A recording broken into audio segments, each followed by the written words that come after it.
Let's go.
Everybody, welcome to this week's F1 show, and we've got an absolute corker to talk about tonight, haven't we? Got so much to sort of go through, so much emotion, so much action, so many opinions. So it's going to be a great one tonight, isn't it, Andy? Yeah, it is. It really is going to be a good one. It's obviously Sochi not known for being one of the best races, quite compared to Paul Ricard, as quite a dull track, but God, you know, it's one of them. It offered up absolutely everything this weekend. In parts, it was a joy to watch, but we'll get into the reasons why I say that. Obviously, we are, I can't wait to get on with this one, Paul. Yeah, obviously we've got Martin on again tonight, who has clearly, obviously we all know he's a Ferrari fan. He's changed his name by default, it looks like, tonight. So how you doing, Martin? Are you all right? Just for this week only, boys. We'll be back to normal when it's Turkey, don't worry. Yeah, I'm very well, thanks. Very well indeed, yeah. Good. So, I didn't watch it live. I caught up with it this afternoon and I've seen what's gone on and whatnot. So it's, a lot to talk about, a lot to go through. Well, we've got to start somewhere, haven't we, Andy? So where are we going to start with tonight?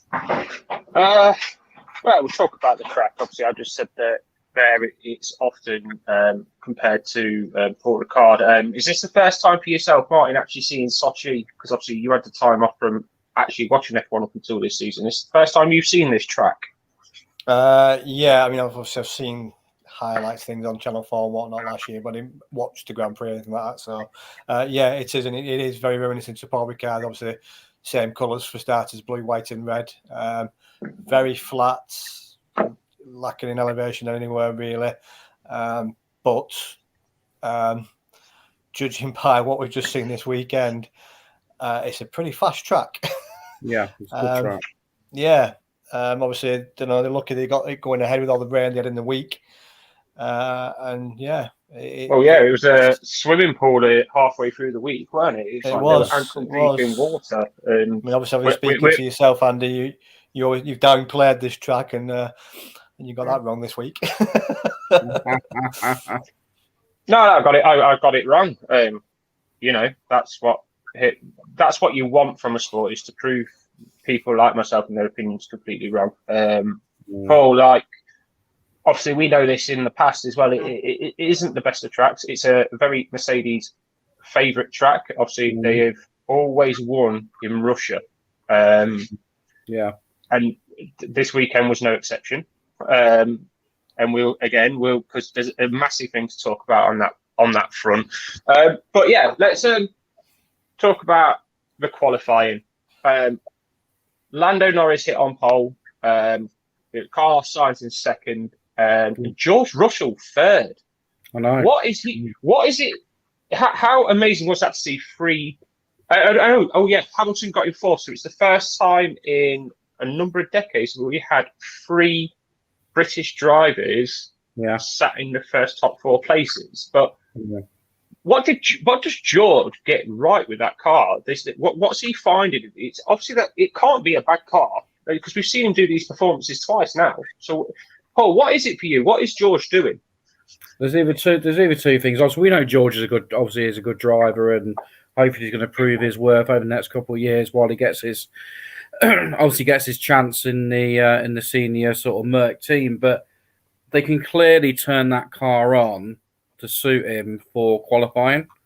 They've obviously got like a party mode or whatever they want to call it for qualifying, which suits George down to the ground, because this is the thing which has been going around a little bit, hasn't it? That he does well in qualifying, but struggles in the races.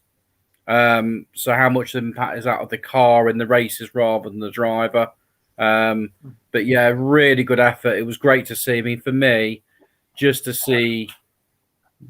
Obviously, I was extremely proud. To be fair, I'm gonna go a little bit sort of what should we say, patriotic.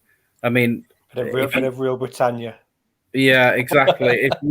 if you were like, I'm not being funny, we've got people watch from all around the world on here, and if you were, say, you had sort of 3 Germans on there, or 3 sort of Australians on there, 3 Brazilians, you'd be literally over the moon, wouldn't you? Top 3 out of 4. You had that last race with the Australians with Danny Rick, didn't we? Yeah. You know what I mean? So yeah, obviously we're all British, and Yeah. you know, we invented this sport. Formula One Britain is the home of it, and when you invent something, I mean, there's a couple of sports that we've invented and we're not that great at, but we let you all guess which ones those are, because I think it's very apparent. But to have them 3 British drivers in the top 4 going into Sunday's race was absolutely amazing. I know, Martin, obviously you're a Ferrari fan and you've always been a Ferrari fan, but you've got a soft spot for the British drivers as well. Oh, definitely. I mean, for want of Hamilton could have been 1, 2, 3 had Hamilton not had his little tete-a-tete with the pit wall, I believe, in qualifying. Oh yeah, so it could have been 1, 2, 3. It's that simple. As for Russell, obviously, if you can do that in a Williams, this guy's going to be deadly in the Mercedes. He is going to be deadly in that Merc. If this is what he can do, and maybe Williams have got as Paul put it, a party mode just for qualifying. It goes wrong in the race, who knows?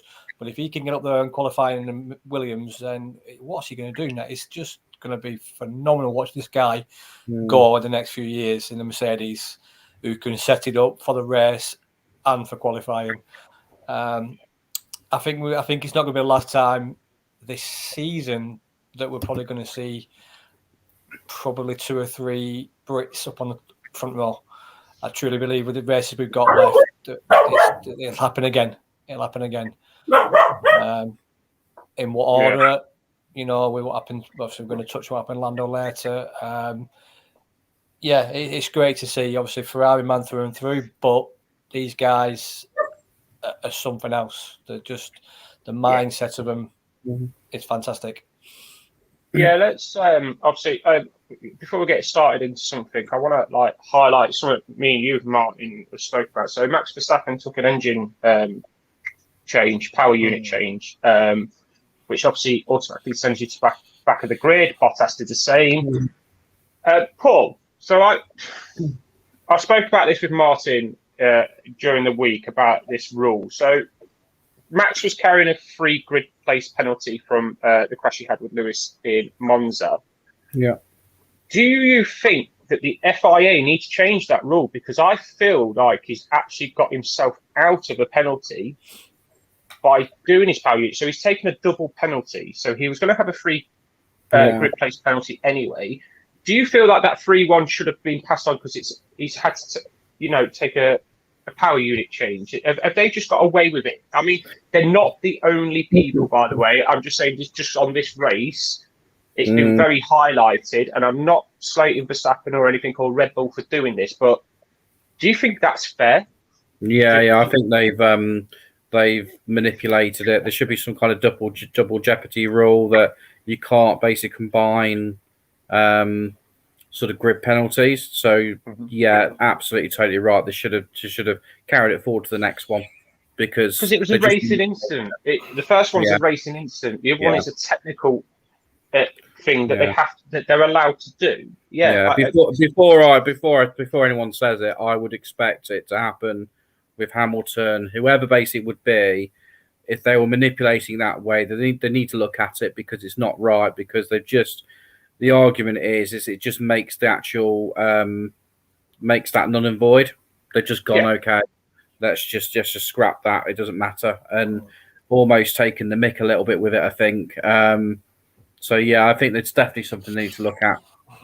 Yeah, Martin, if you want to elaborate on that, because obviously it's a loophole that needs closing, basically. Now, it was going to be interesting, and this is hypothetical. It's going to be interesting because obviously we know that Mercedes have still got to change an engine for Lewis more than likely for the end of the season. Now, Lewis has come out and said he's now no longer going to back out of corners when he believes they're his. He's come out and said that. So chances of Verstappen and Lewis coming to blows again is pretty high. Now, if Mercedes have a grid penalty, boom, they'll just take the engine and put him back a grid. Simple as that. I mean, I'm not going to lie to you. It's something that needs to be addressed, and I think it will be. Us three as team, if say us three were team managers, we'd do exactly the same. It's very, very clever. If you're allowed to do it, then do it. I mean, in other sports, where could this is? Do you know if you get say a red card in the FA Cup, that actually carries on to your Premier League season as well? That you're banned for 3 professional games. Do you know what I mean? So I know it's a completely different sport, but do you know if they was I think the argument what they'll come back with, say like you've got a player who's suspended, and then obviously he's got to take a couple of weeks out basically to recover from something. That's what they would say, wouldn't they? They'd turn around and say he's out anyway. Let's do it at that point, like an operation or whatever you want to call it. They have done that before, especially when it comes to international matches. But obviously that's a different sport. But there is ways around it. Whenever what you got to think about is this is a multi-billion-pound operation. Okay, if these guys can't literally manipulate the rules, they're in the wrong job, aren't they? It's then down to the FIA to close it. It's a very simple rule to manipulate as well, and it's a very simple rule to change. Yeah. But this is the thing: is the FIA already have got next year's regulations and rules pretty much sorted. Obviously, they've got to do a bit more. It's all still a bit wet with the ink on all their regulations. But this is freedom of information to all the teams. They've got teams in their team already looking at next year's rules and how we might be able to get around things. That's how the teams are ahead of the FIA, basically. And that's what you want, isn't it, really? Teams challenging the FIA and saying, look, that rule's stupid. And I mean, if we're spotting it as fans as well, then it does need to be addressed. Obviously, we look a little bit more into things than, say, your average Joe fan who's just quite happy to watch the racing. But especially on this rule, you don't have to be a rocket scientist to know it isn't right. It isn't right. But yeah, let's look at Sunday. Sunday, dry conditions start off. All went out on mediums except Alonso, who moved on to the hard. So it was always looking like it was going to be a 2-stop strategy, but it looked like it wasn't going to be. Unfortunately, I haven't got any videos of the start of the race. There is some stuff behind the scenes, emails back and forth. So we will hope come the next race that we'll be able to get videos up again. The race, guys, obviously, Paul, start with yourself. You obviously watched it live like myself. What was your feelings with that start? Obviously, Sainz jumped Lando straight away. How did it all play out for you? Trying to describe this to everybody. It was a great start, obviously by obviously Sainz. He got the kick on, didn't he, from Lando? I think Lando was more bothered about defending that sort of that pole position rather than obviously sort of trying to kick on. I think that was naivety potentially by Lando, which was to be expected, wasn't it? At the end of the day, it's nobody's perfect, so it's going to happen. But yeah, a really good start by Sainz, and to be fair, I don't think it's a particularly bad start by anybody, was it? Really, apart from obviously Lewis. Lewis, but the thing is, he just ended up getting backed up, didn't he? Especially with Danny Rick coming down on the inside, and he was getting backed up into George Russell, and obviously lost a couple of places. But it was quite apparent very on that Lewis was struggling behind the other cars. Like what he's normally his slower cars, because Lando and Sainz really broke away from the pack. They were almost 6 seconds ahead after lap 4, I believe, and it looked like Lewis had lost it. Yeah, it didn't look like he was going to be in the race at all at one point. No. At all. So, I'm just going to interject there. I actually think the opposite. I think Hamilton's start, believe it or not, I think he actually played it very, very. The moment it became clear that he'd lost that line to get anywhere, he backed off deliberately, because if he hadn't, there would have been an almighty accident. So personally, I think Hamilton actually played it very, very clever to stay in the race, because that's all he needed to do is stay in the race. And I think he's come out and said that he lost ground, but when it became, like I said, when he got that first corner and he lost that ground, what other choice did he have otherwise to cause a crash? And he needs to stay in the championship. He can't afford to get out. So while it was a bad start, it was also a clever start when he got to that corner. Because he had nowhere to go. He had nowhere to go. He either went to the wall or he hit somebody. So he backed off. Yeah, it's clever, intelligent racing. I think it was more for me. It was more the fact that when he was at the first sort of 5 to 10 laps, where he clearly his pace wasn't there. He couldn't get past when he was basically behind. He was falling further and further behind the front two. And that wasn't down to basically keeping his tyres. That wasn't down to no. But then that's kind of Mercedes don't like following. No, they don't like following people. No. You know, it's been all season, isn't it? They don't like following people. If you get stuck behind somebody, it's difficult to get past them. They're not used to it. What's going on here? It proves how quick that track actually is. Like going into that first corner, I counted six cars taking the exit road to avoid crashes. Alonso flew across the exit road, didn't he? But that's what you like to see. It's just like, I'm not going to make the corner. Let's get out of here. And Hamilton didn't have that option, or he could hit the wall. If it was a proper track, they would have crashed out, wouldn't they? That's the point, isn't it? I think that's the maybe. Maybe. It'd have been lucky for Verstappen, wouldn't it? Where are you? Yeah, exactly. And for people that are watching, when Paul says proper track, which I agree with, it's the ones with gravel tracks. That's what we're talking about here. Sorry, no disrespect to any Russian viewers there. No. But that's another thing there with rule change. I think this needs to happen. I mean, I know they don't want the cars crashing or crashing out or safety cars or whatever. But you're gifting it. You're gifting them. And a scenario there, it's like, I can't go there, but I can go there and only have to give a place back. The question I have is that they don't have to put a wall there, but what they could do is they could take out a good fair chunk of those corners and put gravel track back in and put gravel tracks in. So if Alonso couldn't do what he did. No. Do you know what I mean? Alonso wouldn't be able to do what he would do. There's no getting out. Car behind him wouldn't have been able to do that. So to me, but then the argument is always going to be the reason why they are the way they are, and they kind of did it first. They did it first really with Abu Dhabi, didn't they? That was the first real one they did it with. They did it because drivers could then push the limits, and they would be getting out. So I think. It's a fine balance, isn't it? You can't sort of just me personally gravel tracks. You live and die, but not die, but basically live by your mistakes.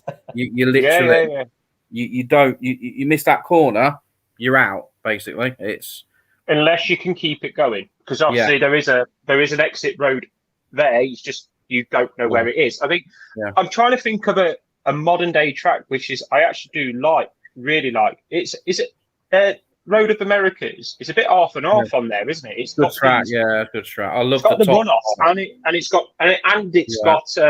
gravel traps at the same time. So have they just found a really good balance? And by the way, Road of Americas has based a lot of its corners on other tracks, and the Yanks have got it right. They've actually got it right. They've built a purpose. Yeah, they've built a purpose-built F1 track, and I love it. So yeah, we obviously as the race went on, it was looking obviously Lando then obviously managed to go and pass Sainz, and it just looked it was going to be his day. Can I just drop a point in here? Can I just drop a point here before we go any further? That it's the first race I've seen for a long time where I just felt like what a mess. As in the tactics are out the window. I don't think they knew what they were basically doing when they were bringing in when the first set of pit stops happened. What you just don't know. You don't know what was happening. Yeah, it's around lap 20, 25, 26 they started to bring people in. I mean, the drivers were complaining. The drivers were complaining on lap 15 that the front left tyres were knackered. I think it showed you 2 or 3 cars. Got tyre degradation, left had gone. They went through it, didn't they? It pitted too early. They kept them out for another 10, 15 laps. They thought, we best start bringing them in now. Was it a mess because they just couldn't find when that rain was going to happen? They just didn't know when it was going to happen. The rain, didn't know how bad it was. I think the rain tactical. Yeah, I think it was tactical mess. I don't think that the rain didn't have anything to play to start with the first set of obviously stops. No. I think someone, and actually it was just like someone did it, so they went, "Oh, we should do it then, just in case the pace comes in with the guys who cut." Do you know what I mean? It was just like it's the first time I've seen a track for. It's almost like Sochi was a brand new track. They've never raced on it before. They never knew how to race it. It was So they did touch on the fact that there'd not been a lot of racing that weekend, whereas normally the track's kind of like bedded in by F2, F3 cars. They did touch on that something's just not right at the minute. It looked like Paul said, the track was too fresh. Had a clue what to do, when to bring them in. I don't think it was set up for it, which I mean it made interesting viewing because it's it was perspective. But it was a bit odd. That's the best word, odd. I was watching it and I felt like it was odd. It just didn't something didn't feel right, that they didn't know what was going on. It was what were we doing? So it could be odd, but it gave us a spectacle. And that's what we wanted. Brilliant race. You know what I mean? Yeah. Should do this next time. Just don't tell them what's going to happen. Yeah. We're going to track when they're not expecting it. Yeah. So we're going to have to do what's probably a hard part for me, and probably a lot of F1 fans' hearts sank when Lando made the call not to come in.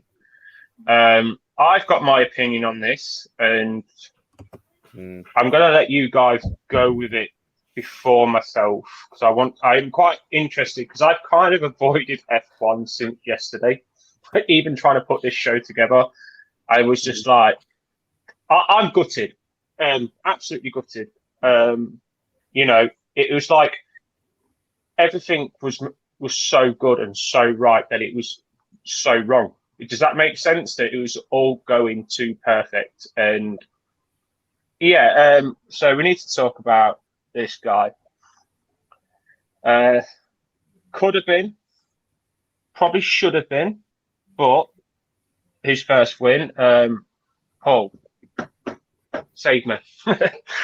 I'm probably not going to save you too much, because I actually think, I love Lando to pieces, and he will be my favourite driver once a certain Lewis takes his obviously drives away in the distance into the sunset.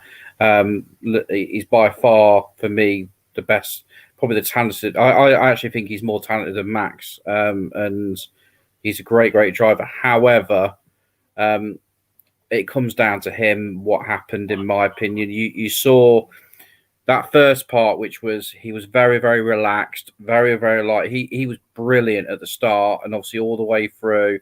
He always had signs in his, and he got into that position. The problem for me is when the team was a little bit iffy about what was going on, they kind of said, the rain's coming, Lando. They were trying to say, almost give him the decision, and his instant reaction back to him. And obviously we don't get to hear everything, but he told the team to shut up, to let him get on with it.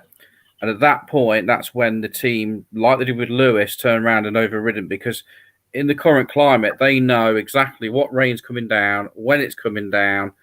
And if he would have come in, I know there was that risk. I think it was all he could see was the fact that he was ahead of Lewis. And he thought if he comes in and makes the wrong decision, he loses it. But what he should have done is thought about the fact that even if he does come in, change it, he would still finish second. And that was naivety for me. And unfortunately, I know it pops that balloon a little bit, guys, and I don't want to sort of like, I still think he was phenomenal, and he's still the most talented driver, bar basically a couple of drivers on there, he's on par. But I think, yeah, definitely that point, he kind of lost it a little bit, the perspective, I think. Got to him a little bit, I think. Got to him. I'm going to have to agree with Paul, Andy. I know that you're not going to like this, but huge rookie error. McLaren, first of all, in my opinion, shouldn't have even given him the option of whether to stay out or not. They should have brought him in. The warning signs were there on turn 5 of about lap 47. He slid across that track. The warning signs were there. McLaren shouldn't have given him that option. They know what weather's coming. Just been a comment up there. Everyone knows what weather's coming. They could see it coming in. Never mind have radars. They could see it coming in. McLaren should have given him no option. I know they gave Hamilton an option. And like Paul says, one thing keeping Carlos Sainz behind you and getting in front of him. It's another thing trying to keep Lewis Hamilton behind you, who's itching for another win. He's proved he can do it, but that was massive naivety. I truly believe that McLaren should have said, you boxing and you boxing. No. Hamilton probably earned the right to say no. But even then, he got overridden, though, didn't he? That Lewis actually initially went. Yeah, because immediately the second lap they brought him in. The next lap on, they told him you're coming in. And I mean, after that, when it got to like the rain coming down, he was literally rally driving that car. He was taking it sideways around corners. Yeah. He was never going to last. He went, like Paul said, come in, take your punishment, and finish second. He could have actually given him a race if they're coming together. That could have been a race. That was pit strategy then. Who had the best pit? I think it was McLaren's fault and Lando's naivety. Bit of mixture. Okay. I mean, I can't argue with any of them points. I really can't. Obviously, like, you know, I've been sucking my thumb since yesterday because honestly, like, he's released a post saying he's heartbroken. The F1 drivers, from the young ones that he knows to the more senior, literally wrap their arms around him. But there was an interesting post match interview where Lewis broke his interview with Sky Sports to actually speak to Lando, and they were conversing with each other, and it's like they both had the same agreement. It's he was there. Now, Brundle I think personally made a brilliant point. It is like it was an easier decision for Hamilton to make in second because he's not being chased. But according to Lando, in that same interview with Lewis, his weather warning said it wasn't going to change anymore. But obviously, Mercedes were like, no, it's going to get worse. So there's a lot of miscommunication. I'm going to put blame on both sides, obviously. Lando, you know, it's a big learning curve for him. I mean, I'm so glad it's come this early in his career. Third season in, and each season he's got He'll learn. He'll learn. He'll learn. And that for me, that's what it is. He'll learn. He will get over this. He will get over this. That win is coming. I think what's hurt the most about it is how good the last race was for McLaren, and I think that's what got in his head. He was like, Do you know what I need to go and get that win. I need to get that win. I agree with you, Andy, but I think it's more than that. I think it goes more. I think he looked at it and he went, Danny Rick got the win last week. I need to do this week. Yeah, it's mine this week. And he was so blinded by it, and that's why. Two things. One, the fact that he turned around and told his team to shut up, and it was quite a big sort of like, shut up, let me deal with this kind of thing. It wasn't malicious, but it was like, shut up, let me deal with this. He was so blindsided, which then results in the fact that I think he was so upset, and the fact that the guy was clearly in tears at some point. He knew that he he knows, and he has done. He did do. And I don't put as much blame on the team as you do, because I think... No, I think it's the tipping point is 60-40. Yeah, I think there's 60 more on Lando on this one, and it obviously pains me as a McLaren fan to say that. But what I really like is that how Lewis has helped him, and we're going to get into Lewis in a bit longer, but this picture can I just stands add out something for there, me guys? massively. Yeah. So can I just add something there, guys? My point with Lando before I get onto that picture is, how is this going to affect him mentally? He was absolutely mortified in that race. Hopefully he'll come back fighting fit, fighting mentally fit. Because this could damage him for the next few races.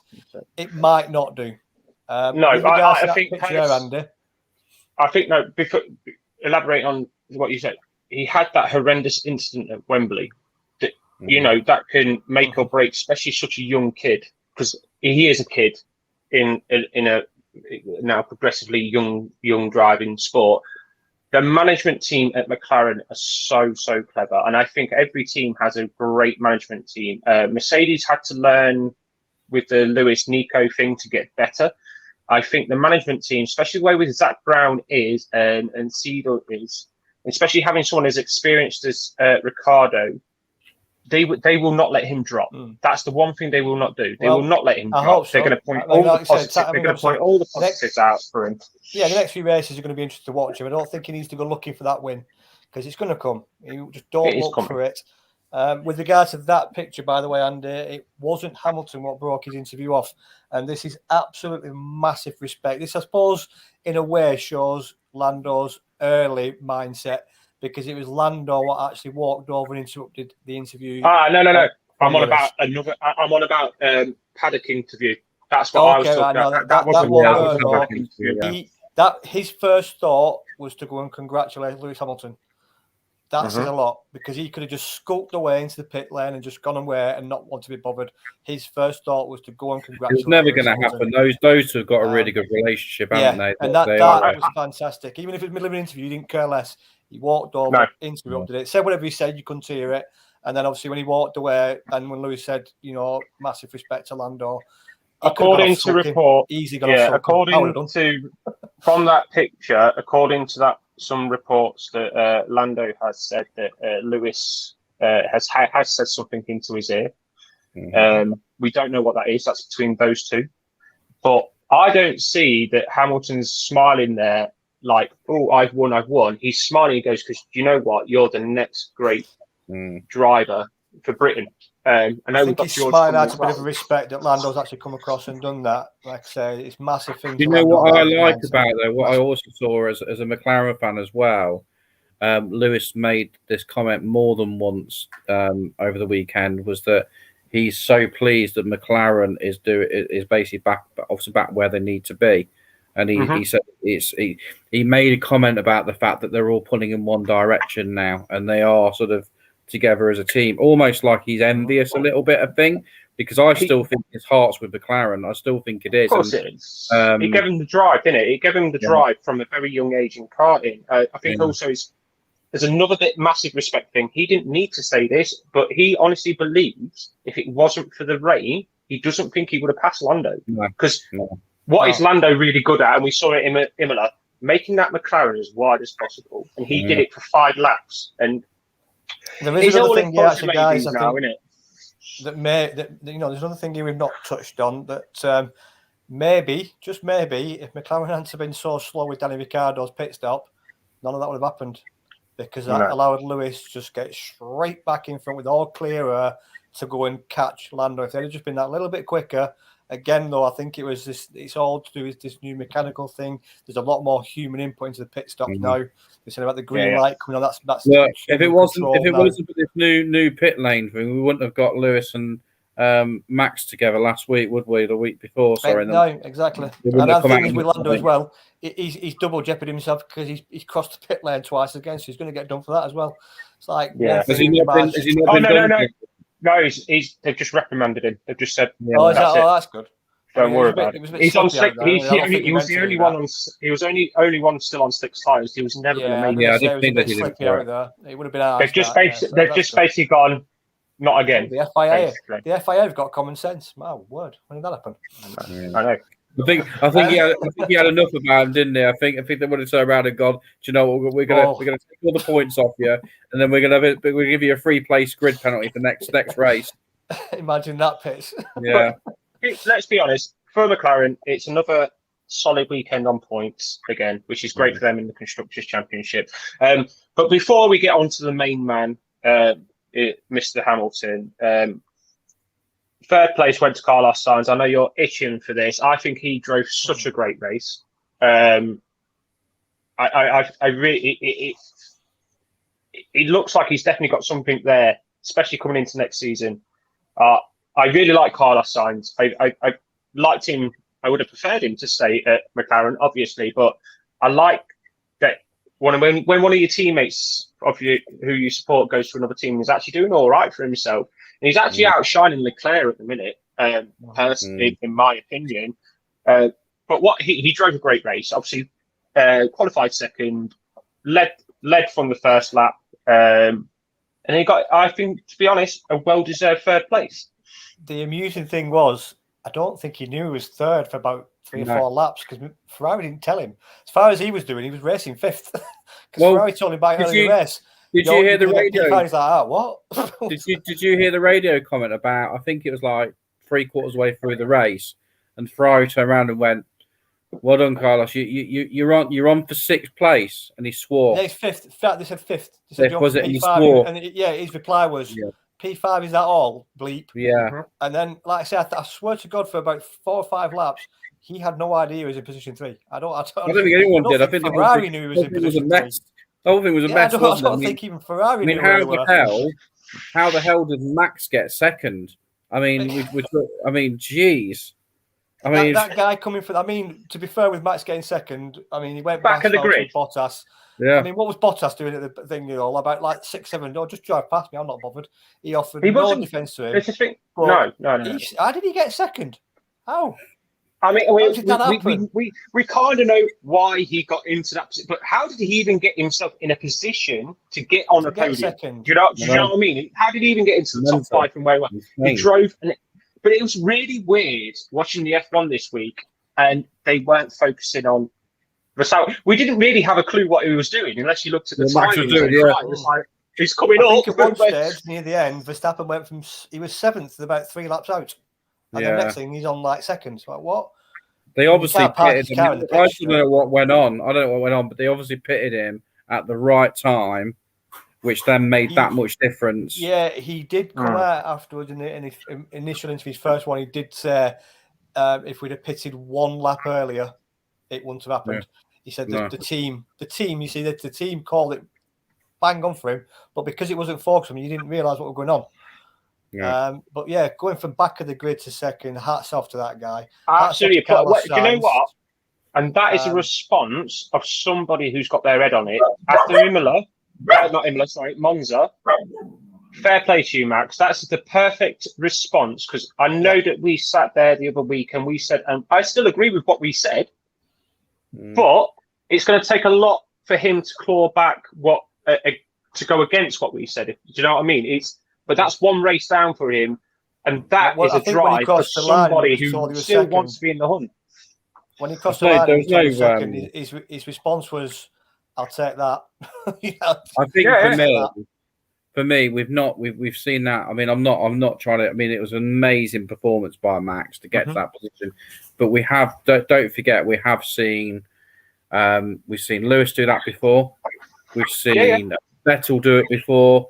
We've seen. I'm going to get to a point here, by the way, because I'm going to go. We've seen Lewis do it for Vettel, Alonso, Schumacher, Senna. We've seen them all do it. What do they all have in common? Apart from Max, they're all world champions. Yeah. So for me, I've got to say, Max is a world champion, and he's world champion in waiting, and provided he's got the right car, obviously, obviously, he's battling out with Lewis this year. I mean, you made a comment privately on another group that if Lewis wins the World Championship this year, he might just retire. He might just go. Potentially. I backed it up with a few other things. We can talk about it. I'm happy to talk about it. But 1 year left, basically.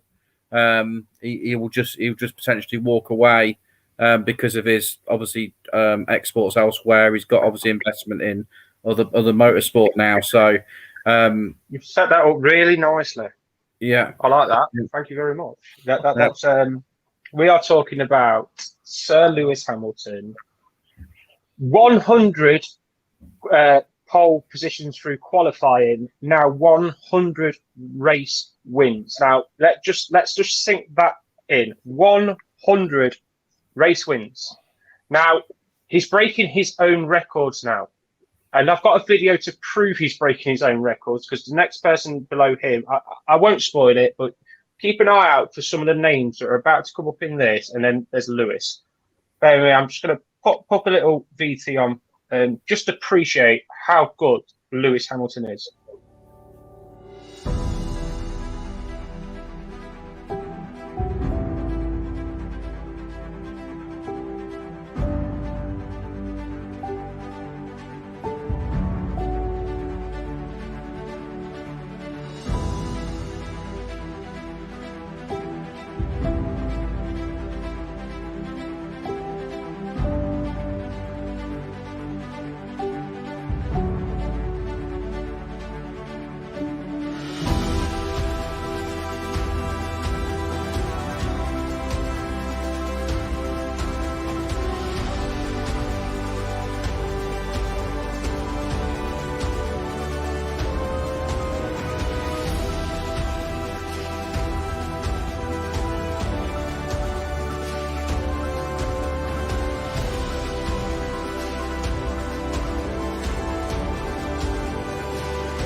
Obviously, thank you, Autosport, for making that video montage. Look at the names that he's just absolutely done over. Michael Schumacher there at 91 race wins. Vettel at 50. So even that, Vettel 53, Schumacher at 91. Senna was there at 42. Yeah. This guy, how many more race wins is he going to get? Let's just appreciate this. Like, you never thought you'd ever see it.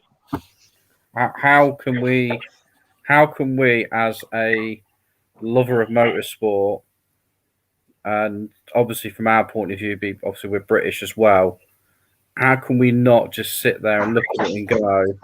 I mean, we can sit there and go, Senna's the greatest race driver in the obviously ever to race. Schumacher was the best ever. How can we say that Lewis isn't? There's them, and then there's him. Yeah, there really is. Just an analogy for another sport, and obviously we link it to, but it's the same sort of thing as when we look at the other sportsmen in the world. When you look at, say, Ronaldo and Messi in football, Lewis Hamilton is basically the best racing driver to ever have driven, obviously, in a world championship, Formula One world championship. And the thing is, you can turn around and talk about technology, but a lot of the guys who 30, 40 years ago and beyond, they couldn't have got into one of these cars. There's so much to do in them now. It's not just about being, just how physically fit he is. Just think about basically what he has to do in his mind, sound of mind, to be able to. You wouldn't find that.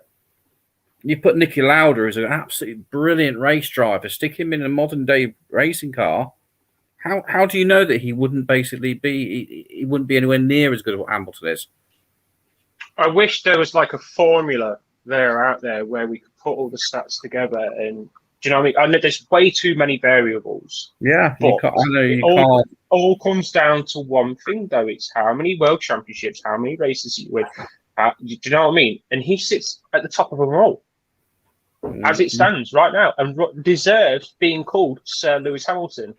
Yeah. Even though he doesn't like being called Sir Lewis, but he rightfully owns that. And I can't say that he's had it easy. I can't say he's had it easy. Look at the people that he's had to fight with. I'm about to say that as well. In the current climate, when we talk about equality and diversity. We talk about the right sort of work you do basically in charity, all the right things, the right time, the determination, the sacrifice to get where he has. His personal life is basically like that. He knew, I think it was about 4 or 5 years ago, wasn't it, when he was basically doing a little bit too much of Nicholas or something. Like, do you know what I mean? He was doing that bit where he's going out a bit too much, and he just went, the social no side. more. Yeah, he went, no more. I need to cut it all out if I want to basically be that world renowned driver, which people will look back in years. If I could just jump in there, I think a long time people have said that Lewis Hamilton is in the company of great drivers, and now I truly believe it's the other drivers that should say they're in the company of Lewis Hamilton. Yeah. You know, I mean, that's people's mindset. They don't think. I've always said Lewis Hamilton's been put alongside these greats, but now I think these greats are alongside Hamilton.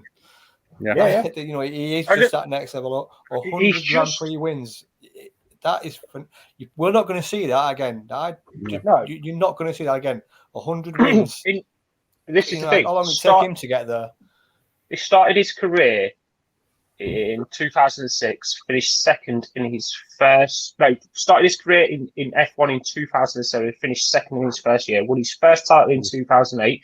By the way, still to this day, one of the most amazing races. Don't want to remind you of that one, Martin. Obviously, Massa did win it for about 20 seconds.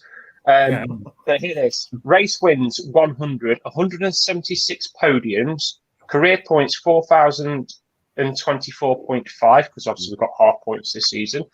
Pole positions 101 and 57 fastest laps. I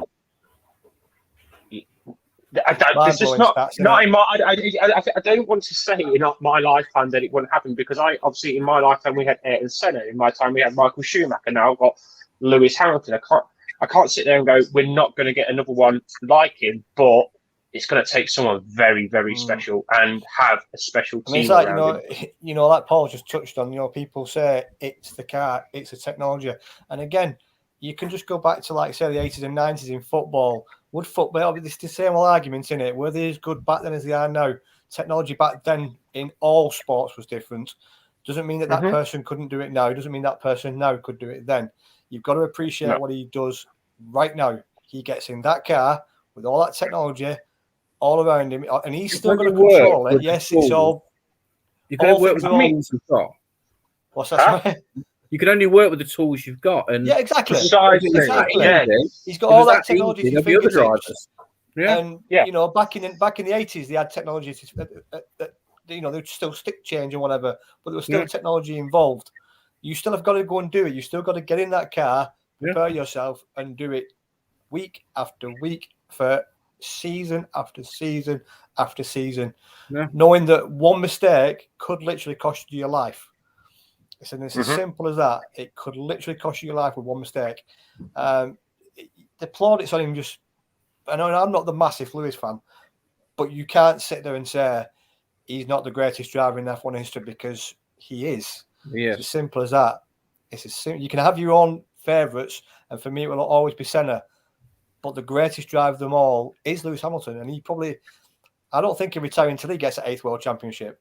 I really don't. If he doesn't get it this year, he'll have another crack next year. I personally think, looking at it right now, it's still going to go down to the wire.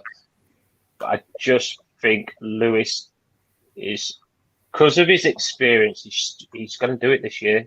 And it's going to be close, but he knows how, as we spoke in previous shows, he knows how to play the mind games. That comment he's done, that comment which has literally come out and gone, I'm not going to basically back out of a corner.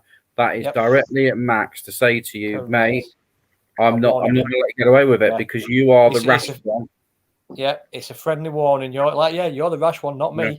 So I'm not going to back out now. I'll do everything by the book, but I'm not going to back out anymore. And like I said, that's going to get Verstappen said. Do you just feel like games, isn't it?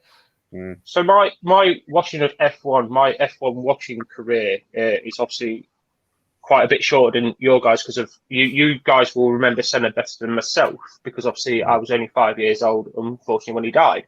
But I've obviously done my research and said, how spoiled have we been with certain drivers that we have, especially like you got to see Prost, Senna, and going at it in your time. I've seen Schumacher. I've now seen Lewis, Vettel. Do you know what I mean? This sport just keeps getting better.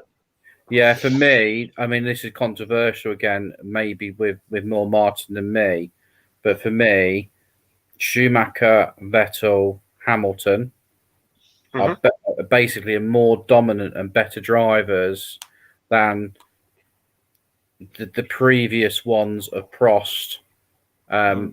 Senna, I'm hard pushed because my heart is with Senna. I love Senna, but when you look back at basically the drivers and how dominant they are in the late 80s to early 90s compared to basically what you've got now or what you've had for the last 10, 15 years, the drivers technically have been and mentally been much superior, because you wouldn't get a Damon Hill basically winning a championship now. You wouldn't get the odd person. It's been very much, I mean, I know you have Rosberg, which is the argument, but the determination of what we've had over the last 15 years of these drivers, 20 years. But do you think that's all to do with, in the last 20 years, that you actually have to be a person off the track because the media are on you all the time? Now, I could be wrong with these facts, but back, you look at the 80s, 70s, and 60s, you only knew about these drivers by reading the paper or it's on the TV. And obviously, TV was going back then. Some people had them, some people do. Like, it's common to have a TV in a house these days. It has been for decades. But because of social media influence and how easy it is, you know, you couldn't even go to Lewis Hamilton can't even go to the toilet without somebody in the media knowing about it. Do you understand what I'm saying? Is this why these guys are so much mentally stronger? I don't know. I think you had back in the day. I mean, if you watch, Senna was like that. Senna was almost a phenomenon because he was Senna for me was the first celebrity driver, in my opinion. Yeah, he was an absolute god in his own country. He was phenomenal, basically, phenomenally known around the world. And on the other social media side, like for instance, James Hunt, for instance, which is a decade before, he was a Playboy driver.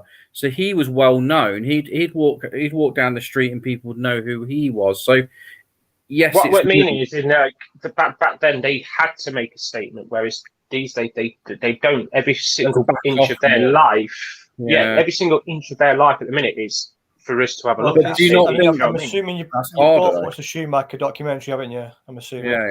Yeah. He mentioned on there. Oh, by the way, for anybody that hasn't seen that, make sure you watch it. It mentioned there, he sat down outside that cafe, and the guy who signed him up said, and that was the last time that they had a meal that they were uninterrupted. And as soon as he signed that deal for, I think when he moved to Ferrari, that was it. Boom! His life changed. Now, Formula One drivers these days, they're bred into that kind of life. They probably don't know no difference. So you know, the media are going to be all over everybody. I mean, wait till George Russell goes Mercedes next year. He ain't going to get a minute's peace, that guy. They will be all over him. I don't think he gets one now. The weight of expectation could be on his shoulders. You're joining Lewis Hamilton, basically, if Hamilton stays around. That's what the media will do. And it's how Russell handles it. Now, Lewis, as Paul said, you know, he stopped his wild ways and thought, no, I need to concentrate. Now, if I want to become the best of the best, I need to do it. And he did. And it's whether these other drivers will do the same. You know, Russell's going to have Lewis as a mentor. I mean, what more can you ask, really? I know. I mean, I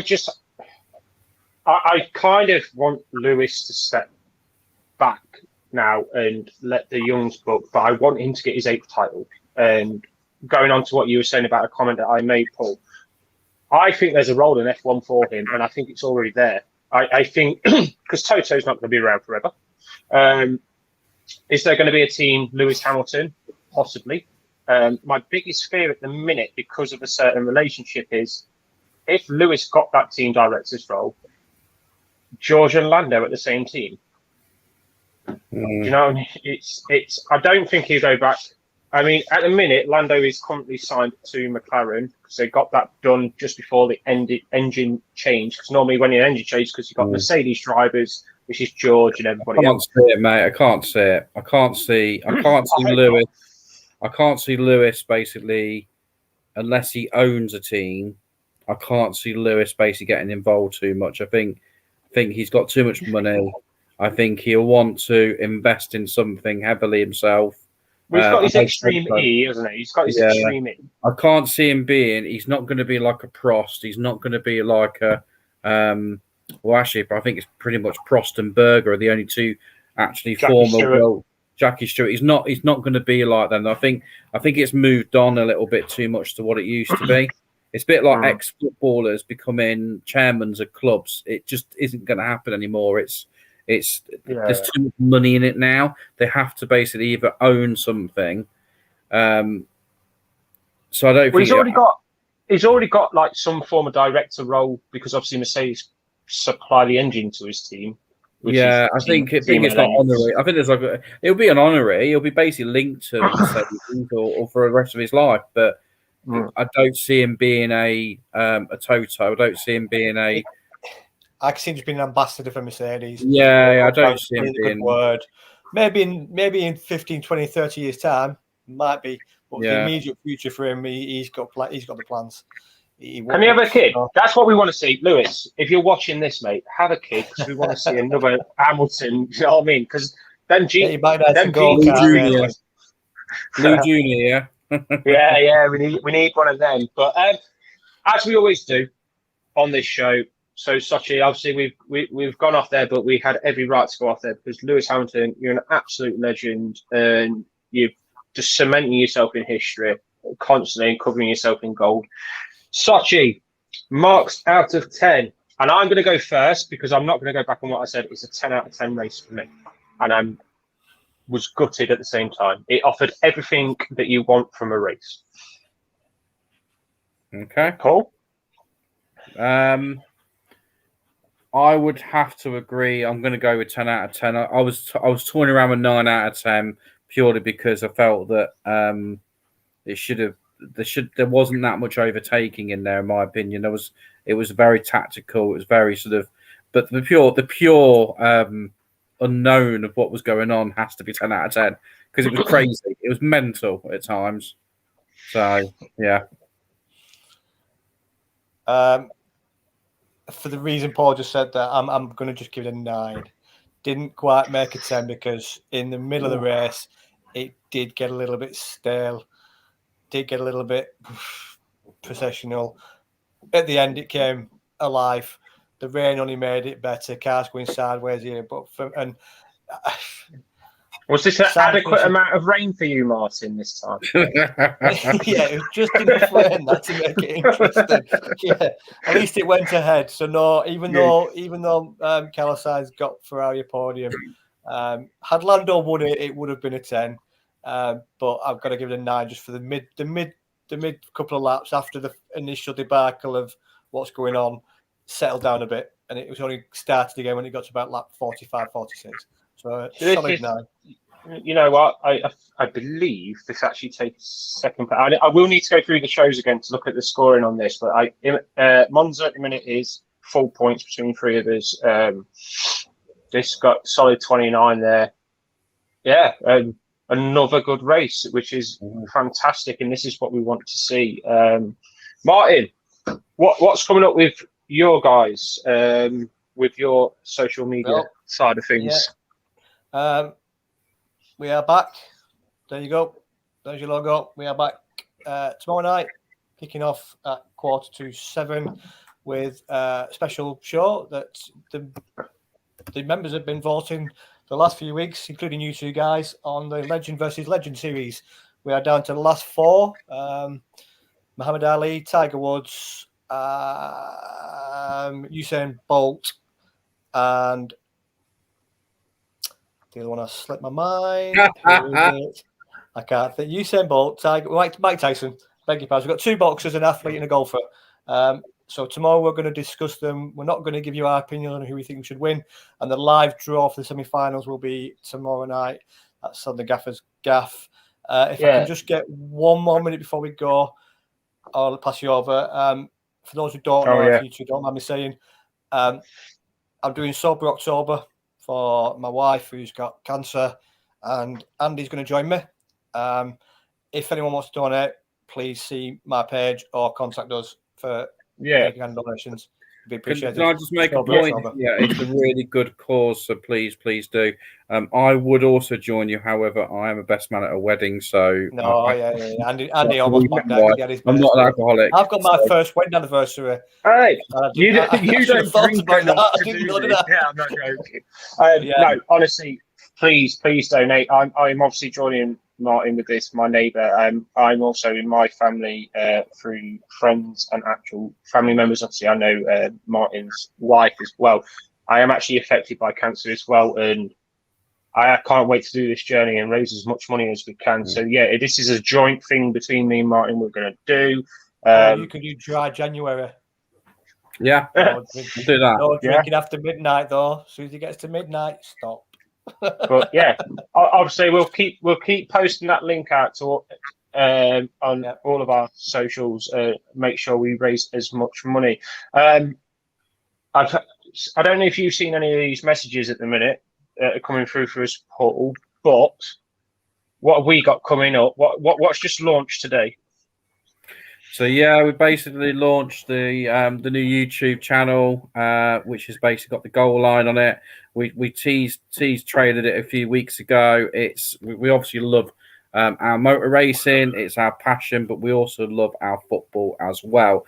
So we've got a couple of shows coming up, which will basically be sort of on the Gaffer's Gaff, as well as basically our other affiliated channel, which is TAP, which is going to call here, which is the Armchair Pundit. So watch this space. I think we're just putting something together, having a few chats around maybe budgetary things. We're looking at sort of clubs potentially coming out with sort of what's going on with Derby County. Again, it's totally different world to Formula One or motor racing, so we're not expecting everyone to come across. But if you like us and you like what we do, then please check us out. It's something which obviously we sort of love as much. So we'll put it in there. Just below, as Andy's pointing down, please follow us on the Racing Line, Twitter, Instagram, Reddit, and Facebook, but also subscribe to our YouTube channel. We're really close to 100. Please subscribe to that. You can see all previous content we've got on here. So other ones we've got. We had a really funny one a few weeks ago around the Dutch Grand Prix. Check it out. And Monza. Andy, just do me a favour and put that picture of Lando back up. No. If you come in it. No. Just put it back up again. Which one? No, don't. Just that one where he looks a bit fed up. On his own, with his cap on. You're horrible, mate. That one there, yeah. He looks like he needs a good night out with his teammate again. That's what he's upset about, isn't it? Do you know what he should do? Watch last week's show. Week's show. He should watch that, especially the Dutch Grand Prix. That'll cheer him up. Definitely. Yeah, man. Mando, if you watch but yeah, guys, for everybody that's watched, for especially you guys that have commented, thank you so much. We obviously do this for ourselves, but we do it for you as well. And if, like I say, please support us all. We've obviously got the charity for Macmillan. We've got Gaffer's Gaff. Go support them. Go support the Armchair Pundits. And please subscribe to our new channel and to this channel if you're not already. That's the Goal Line and the Racing Line. But this has been us talking about the Sochi Grand Prix. So see you later. Cheers, guys.